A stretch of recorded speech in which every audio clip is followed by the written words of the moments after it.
Hello everyone and welcome to my Guts and Blackpowder first impressions review-ish video. Now normally I will not say that I am reviewing a game because when someone says, hey, I am reviewing this game, they are usually implying that they are doing a comprehensive review of that game. And surprise surprise, being able to make a comprehensive review of a game is a big time investment. Because you need to play the game for a while to be able to say that you can comprehensively review a game.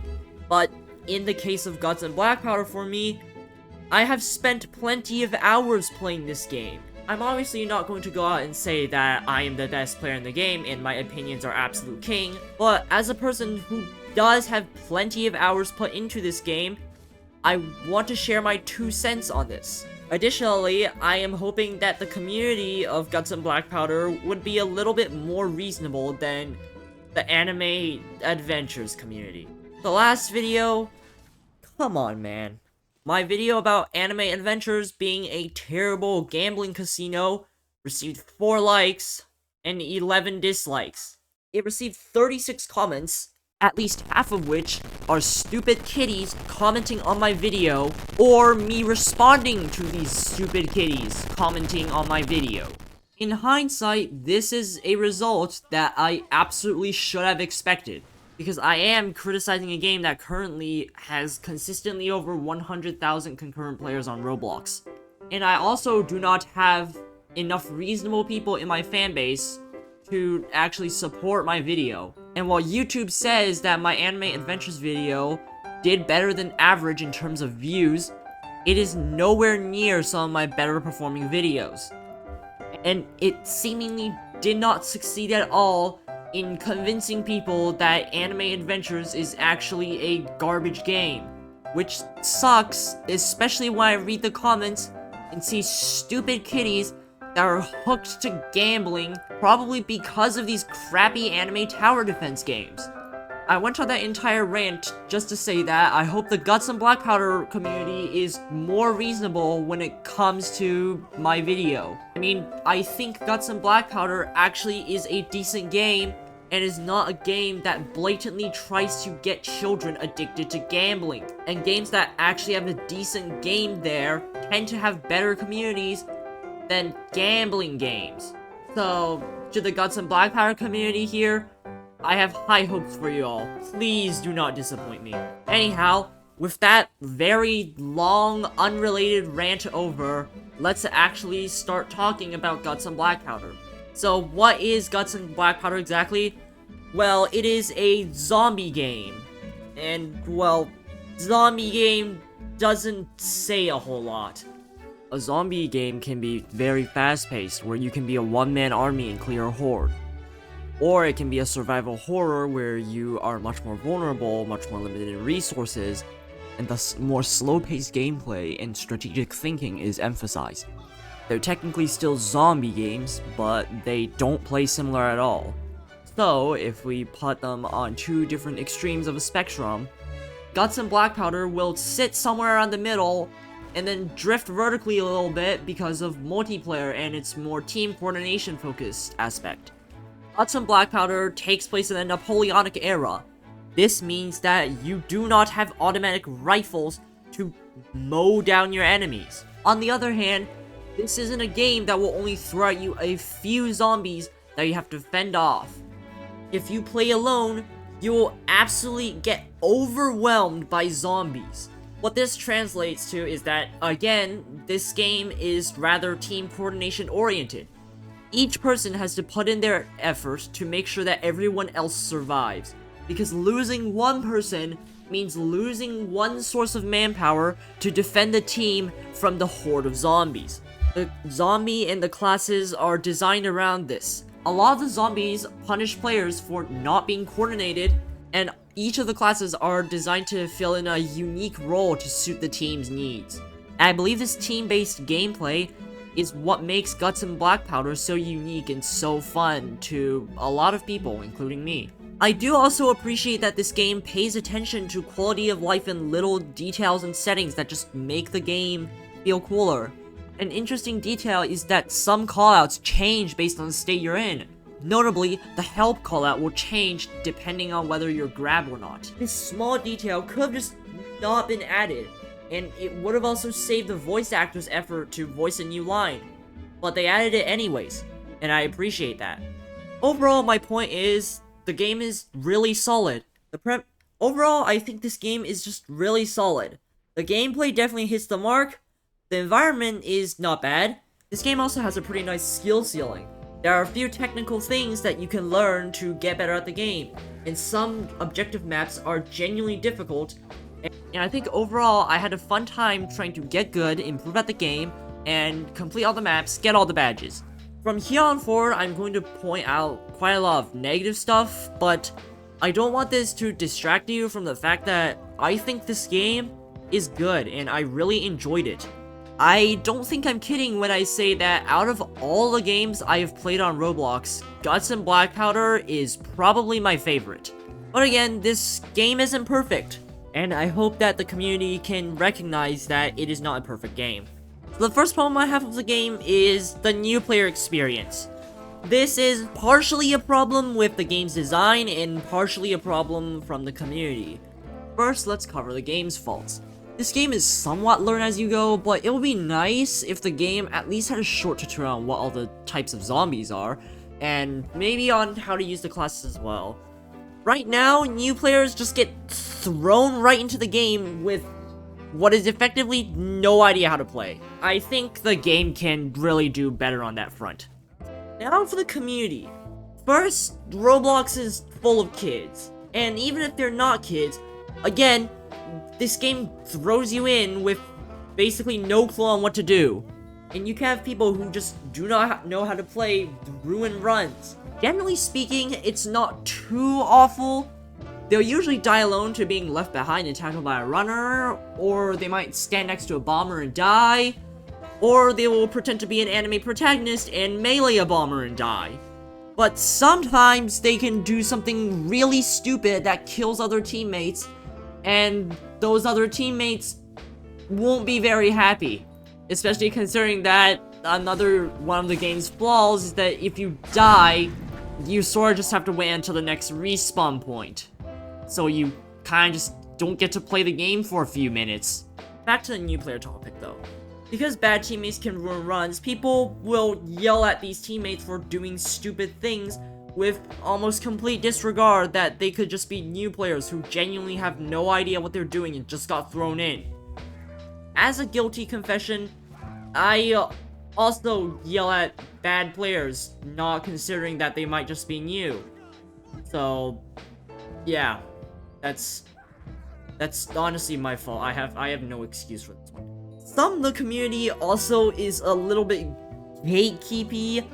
A really hilarious example is Tankfish making a Guts and Blackpowder video, and people on Reddit were like freaking out like it's the second coming of Christ. And they were saying that the new wave of players that Tankfish is going to bring over is going to ruin the game.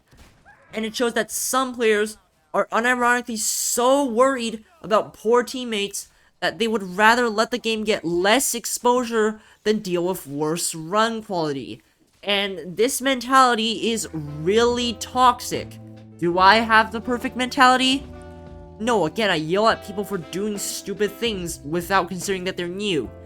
But unironically thinking that getting more exposure is going to ruin the game is hilarious, and it's awful, and it should not be condoned.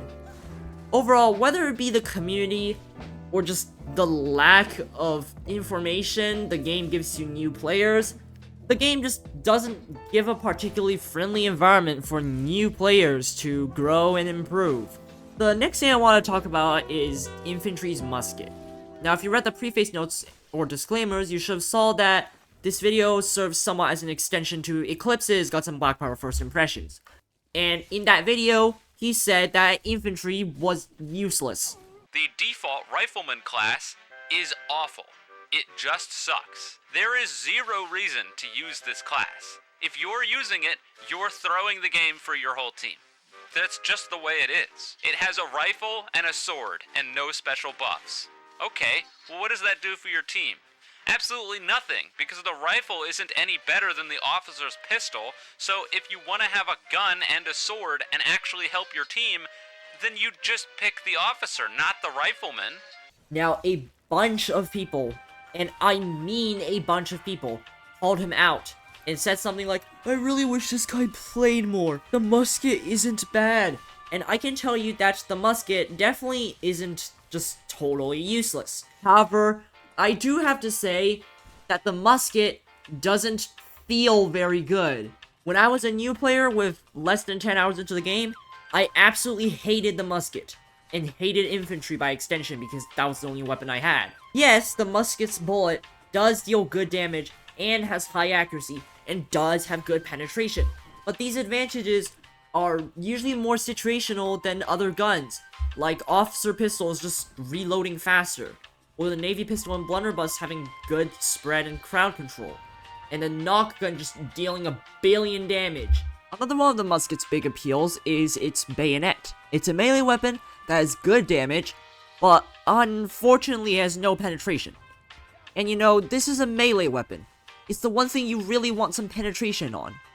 And the bayonet just doesn't have it. So the bayonet's main advantage comes from being able to one-shot shamblers if you hit them on the head. And the key is you gotta hit them on the head. If you're not consistently hitting headshots and one-shotting shamblers, then you may as well be using a saber or a hand axe instead. So this leads to a kind of irony where the default class's default weapon is not a very easy weapon to make good use out of.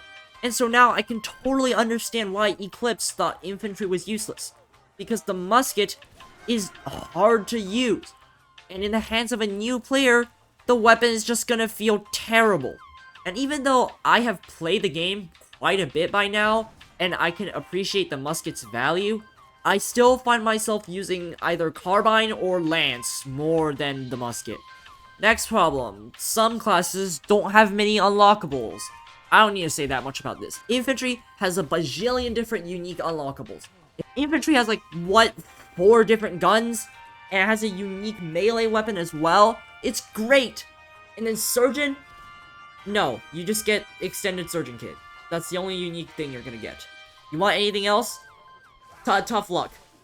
You get Extended Surgeon Kit. That's it. Continuing on the topic of unlockables, some unlockables are just straight up underwhelming. The elephant in the room here is Chaplain, whose unique unlockables, Divinity and Exorcism Crucifix, are generally considered not good, and not worth using over the default items. Divinity gives an instant 25% infection reduction, and around a minute of immunity to infection, but that's not enough to compensate for the 55% extra infection reduction from normal blessing. Exorcism Crucifix deals damage over time, but it does not keep zombies stunned, and it forces the chaplain's constant aggression to build meter, and its damage is far from enough to compensate for these weaknesses.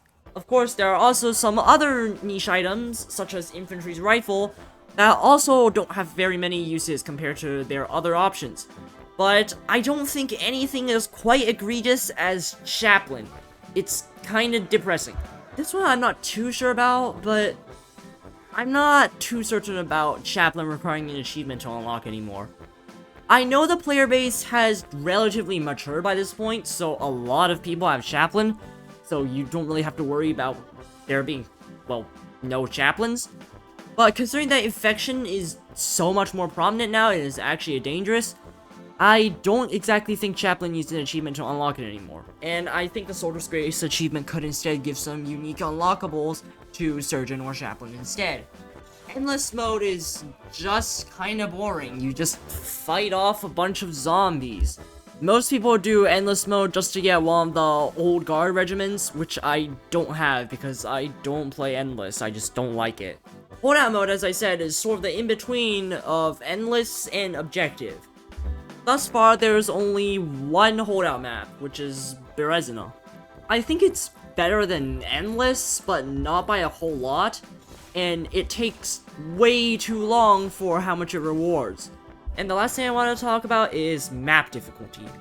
Since different maps have different difficulties, I wish Objective and I guess holdout maps as well have some sort of difficulty label placed onto them so people know what they are getting themselves into. I don't know if that's going to stop a lot of people from voting for Rostov after they lost to San Sebastian, but I hope that they could add this just as a quality of life feature, and also maybe just a few people will think, hey, we just lost to San Sebastian, maybe we shouldn't vote for a more difficult map. And I think that is all I have to say. Again, even though the second half is just me talking about a lot of stuff about the game that I think is negative, I overall had a really enjoyable experience playing this game. So yeah, that's it. Make sure to subscribe, watch other content, do stuff.